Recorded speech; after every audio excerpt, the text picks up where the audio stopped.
Hello Internet, Taliesin here, and welcome to another weekly reset, Taliesin and Evitel's Wondrous Wisdom Show. In a week where there are some things that I really want to talk about. And fair warning, because it's more discussion, debate, and discourse around Team 2's continuing drive to change or remove, or in some cases add to certain elements in the game, often seemingly randomly and often incredibly specifically. There have been even more changes and official and unofficial statements on those changes since we covered the topic in the last episode, and there is frankly no avoiding the community conversation that continues to center on this issue. And yeah, there are some things that I want to talk about before Evie and I swan off for a few days chilling out with some of my favorite people on our guild holiday this week. And don't worry, because there has been other news too, and this is kind of a news show, I guess, so Evie is here to catch you up on everything else that has been going on in the game right now. Evie! I know we did the same joke last week, but it is never not going to be funny, sorry. Nightborne. Real-life Nightborne, looking all cool and cyberpunk and actually like the race, the Nightborne from the video game World of Warcraft. Obviously, the new 915 customization changes coming for the absolute most neglected playable race in WoW are pretty great and to be celebrated, and also baffling in their previous non-inclusion, but there was one thing we wanted more than anything else, something we asked for, and something we got, as Blizz promised glowy hands options for Nightborne players, and then delivered on their promise for glowy hands. And then these are the glowy hands. What the f? Okay, look, I don't want to be one of those ungrateful internet people, right? Like, I'm super glad Blizz listened, and these glowy hands are objectively better than no glowy hands, that's for sure. But come on, don't f with me here, okay, Blizz? When we say we want the cool Legion glowy hand effect for Nightborne, everyone knows what is meant by that. We mean the cool glowy Legion effect. It was on like literally everything in Legion, you must remember. The disco cat glow, the artifact glow, the fell glow, the Nightborne glowy hand glow. That's what we want. This is like... But Evie, I want the Nightborne glowy hands. We've got Nightborne glowy hands at home.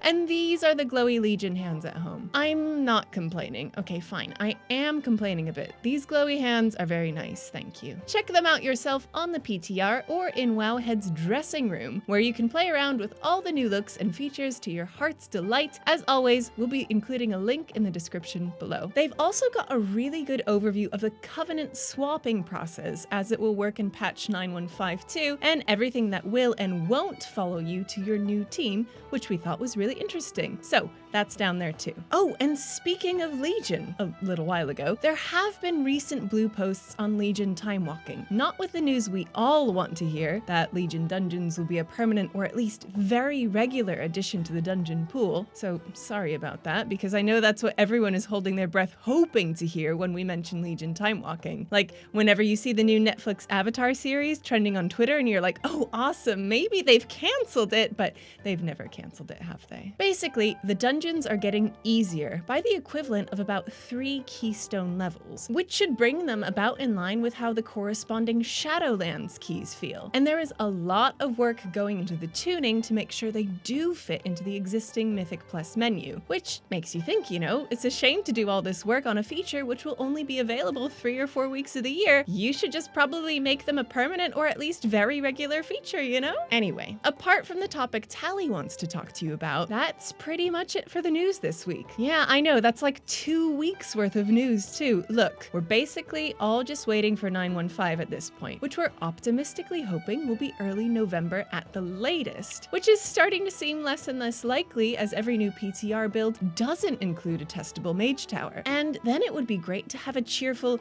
Jeremy Fiesel in a dark room being very cheerful 9.2 announcement before the end of the year. Like, honestly, that's how low the bar is for expectations on content releases right now. A whole year with only one major patch would knock the wind out of the sails of any expansion, and it's sad to see it happening to Shadowlands, which I think, in terms of the content itself, is actually really good. It's sad because we and most other people identified a swift patch release schedule and cadence as being one of the main areas of improvement that Shadowlands needed to show from BFA. So whatever the reasons, and it would be wrong to pretend there aren't any reasons, 2021 is probably going to have to go down as a pretty bad year for WoW, or current WoW at least, purely for that. This isn't doomsaying, it's not outrage, and there is certainly, almost certainly, definitely, very probably, another mid-patch to come with some great changes. So I'm more just expressing hope that Team 2 can get a bit more momentum going into 2022. And yes, I accept that this is selfish. I want WoW to still be around when Annie is old enough to play it, because that kid has got cool Tyrann warrior tank written all over him, you know?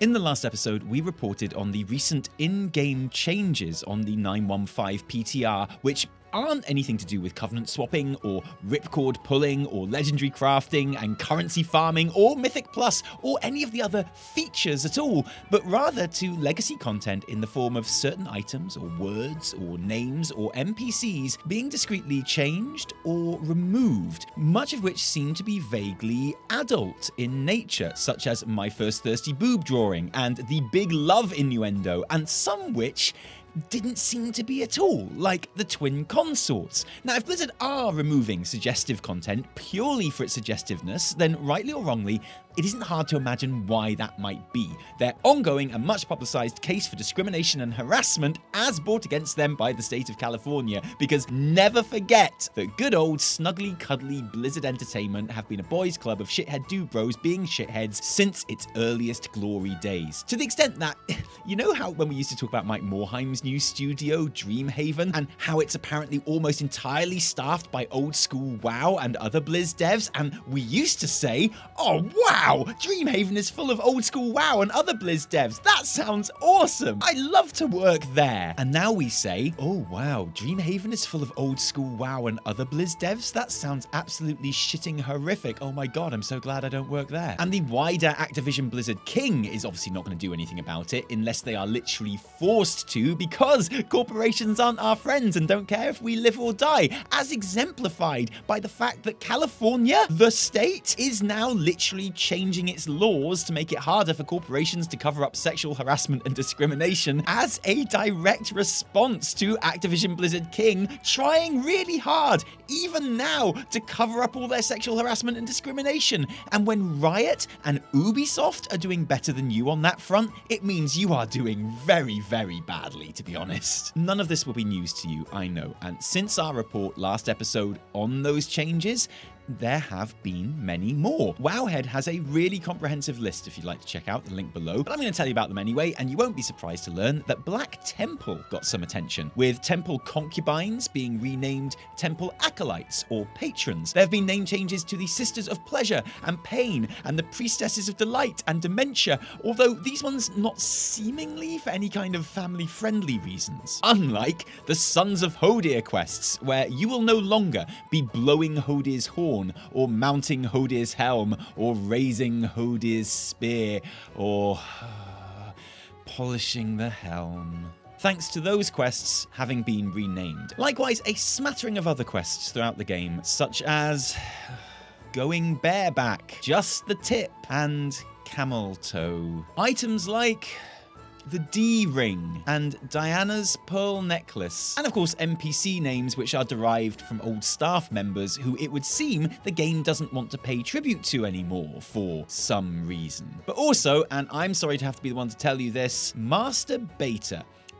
And first of all, let me lay out my stall here on all of these, okay? Because with the exception of the real dev names, obviously, I don't find anything offensive about any of these titles or names. I mean, yeah, I find some of them incredibly cringy, and some make my eyes roll so hard that I can see my own bald patch, but some, I actually couldn't tell you what's wrong with them, and I'm sure a lot of you feel exactly the same. And that's not even all, because then there are the flirt and joke lines which have been removed. Again, seemingly because they are either a bit smutty, like twang, oh, there's me hammer, or creepy, like here's a drink, are you ready now? And want to try breeding in captivity? Which, yes, I get it. It's a Pandaren flirt. They're pandas. But also, let's be honest, it is a bit Joseph Fritzl too, isn't it? There are some that seem to have been taken out because they canonized a certain sexual preference for your character, which I think it's pretty fair, actually, because this is an RPG. Your character's sexuality is something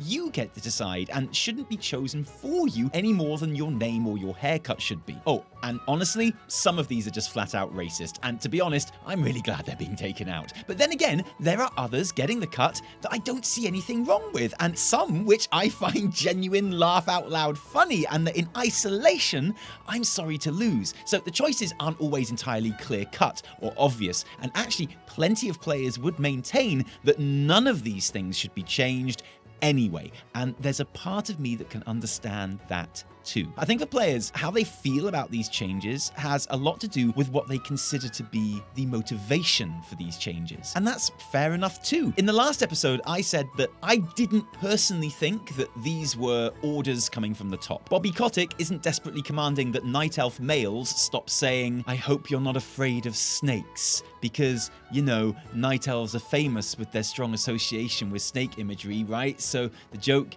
totally makes sense. He hasn't done that. It's not to distract from the harassment and discrimination suit or to use such changes as evidence in the suit, partly because there are much more obvious and visible and genuinely complained about things that could be changed but haven't, but mostly because, as we've already seen, Bobby Kotick doesn't give a single flying shit about the suit and has done and will continue to do the grand total of less than zero about it. No, I posited that the most likely explanation, in my opinion, was that these were changes being made by Team 2, who make WoW, at a developer level, because, I guess, these were things that were connected to some harassing shitbag in some way that we don't know about, but that they do. And it's fair to say that many of you disagreed with me. Some of you even adamant that I was defending Blizzard by suggesting this, as if having to remove relatively harmless stuff from your fantasy video game about killing dragons because it's connected to people who committed harassment and assault is somehow better than pandering to China or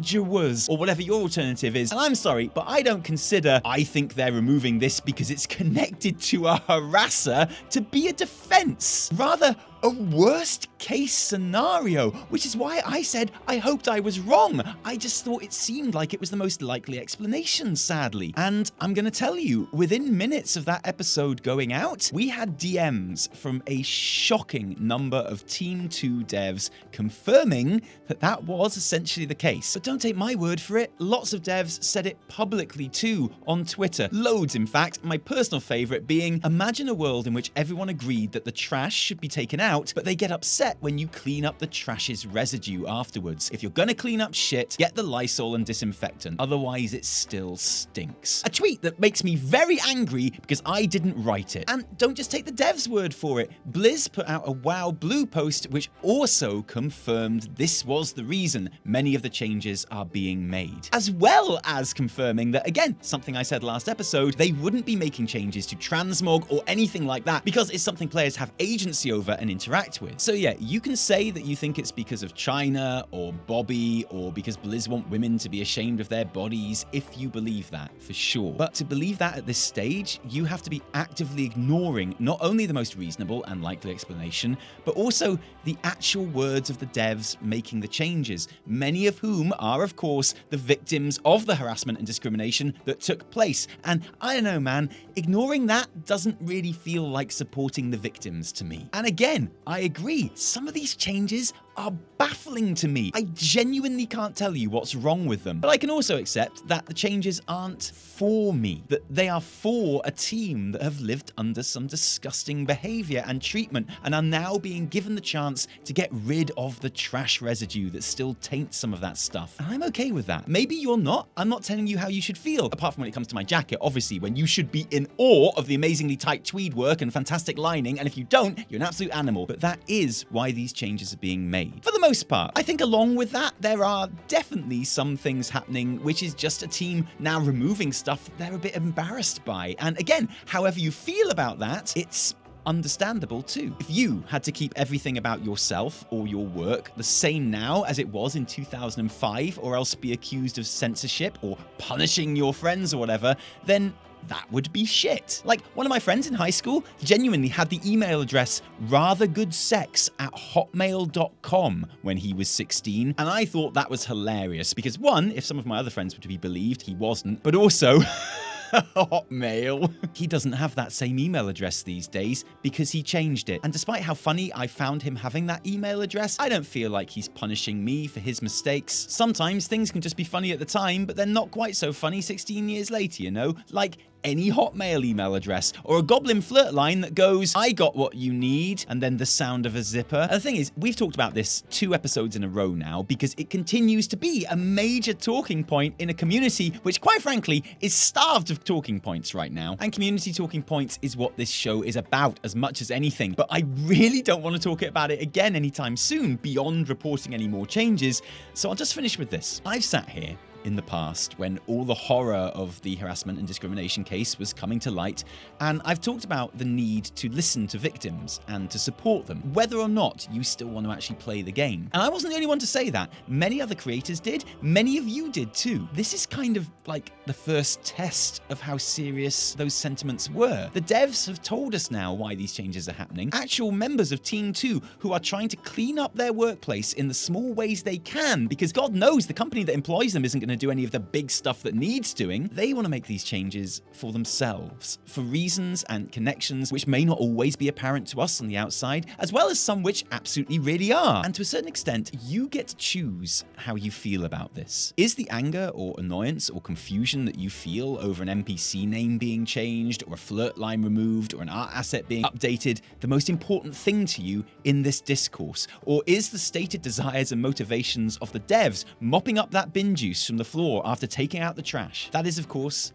up to you. I think it's quite clear where I stand on this, and I'm genuinely sorry if some of you are disappointed that I don't care enough about preserving the comedy genius that is Master Beta, but really, I don't. That shit cringy dude humor has always been one of my least favorite things about this game anyway, but especially now. As things stand, I am behind Team 2 doing whatever they feel they need to do to make stuff better for themselves. So I'm not going to talk about that anymore, except when I make fruit replacing women jokes, which I absolutely will do forever because that is objectively funny. I'm honestly more angry right now that on the PTR, the incredible twin Arcblade double-ended single-handed swords appear to have been removed from the Timewalking vendor, which is the real tragedy here. Bring back those cool Arcblades, Blizz, right now! Unless they're connected to a bad dude, I guess. Oh man, I am totally regretting everything I just said already. So, you know, there wasn't a weekly reset last week. No, there was welcome not. back. Welcome to the sofa, Thank by the way. you. Hi. Glad that you're here. Thanks so much. Glad you could make it. I love the sofa. You're looking a whole lot less fruity The than last sofa. time. Oh, thank you. And yet somehow Are you kidding me? more fruity I am as so well. fruity. Usually I'm the fruity one. But like last week there wasn't a weekly reset because my brother Death, Trundle Maldini, lots of people don't know why we call him Brother Death. That's your brother. He's going to be in a TV show under the character Brother Death, like Witcher Blood Orange. Watch it when it comes out on Netflix. Speaking of fruit. Witcher Blood Origin was just too sexy. Too sexy. So they We had to changed make it to Witcher Blood Blood Orange. But he was visiting last weekend, so we didn't get a chance to do a weekly reset, unfortunately. And at the time, I was like, oh no, we missed a weekly reset. That's really bad. Oh, but then it came to this week and making this weekly reset, and I was really glad because I would say, and I don't say this lightly, this is probably the quietest week for World of Warcraft news that we have had since we started making the weekly reset. It's just cricket. As it happened, I was really glad to have kind of some stuff from last week that we didn't get to cover to talk about in this week as well. Mm-hmm. And you know, it's just because we're sat waiting for 9.15 and even 1.5. The main reason I'm like excited about 1.5 because there's no real new content apart from the Legion stuff, like, is because then the way is free for a 9.2 announcement, and that's like genuinely the kind of way it goes. It's been a long year. If this was a normal year with a BlizzCon and stuff, we would be expecting a new expansion announcement in less than a month. Yeah. I'd be working on my predictions video. We're not getting one, are we? Not in less than a month, we're not. No. Like I say, we're happy to get a 9.2 announcement by the end of the year. A lot of people are still playing World of Warcraft right now and thoroughly enjoying it, myself included, despite the fact that I did stop playing for a few weeks because of the whole Blizzard stuff. I just felt too icky, you know? I didn't like it. So I was raid logging essentially. But But we did get Sylvanas down last week. I saw. We have Curve at last, and it took a bit longer than we were expecting. Like, that was a really good raid. At heroic level, that was like the most satisfying heroic raid that we've done in a long time. Because it was getting easier and easier and easier throughout like Legion and BFA, like that level of content. And this was a good, solid, like difficult heroic raid for our group, and I really liked it. I thought it was cool. We haven't been doing the race to world first with guilds with a name a bit like Immortalis, because it felt just a bit jovial for the kind of subject matter in the last couple of months. Yeah. And I'm sorry about that. That will come back next raid. Of course. Absolutely. But surprisingly, we finished 4th. No way. Yeah, which I was actually like really happy about. Well done. Or maybe we finished 3rd. I mean, considering I'm what going to slackers record. I'm you going all to record are. both. Amazingly, we finished 3rd. No way. Yeah. It was only between like 5 or 6 or 7 teams this time, as opposed to like 12 last time. Sure. So at the end of the day, that's actually not very good. But well, sorry. How many curves do you have this season? well, none. What's your item level right now? Well, the thing is, it's like 220 something. It's fine.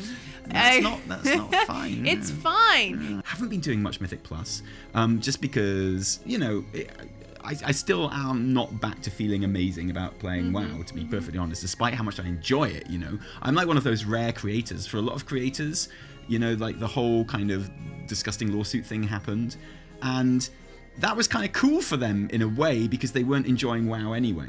So it was like very easy for them to kind of go, I watched all the videos of everyone kind of saying they weren't going to do WoW for a bit or anymore, and it was always like, oh, I'm absolutely disgusted by this stuff.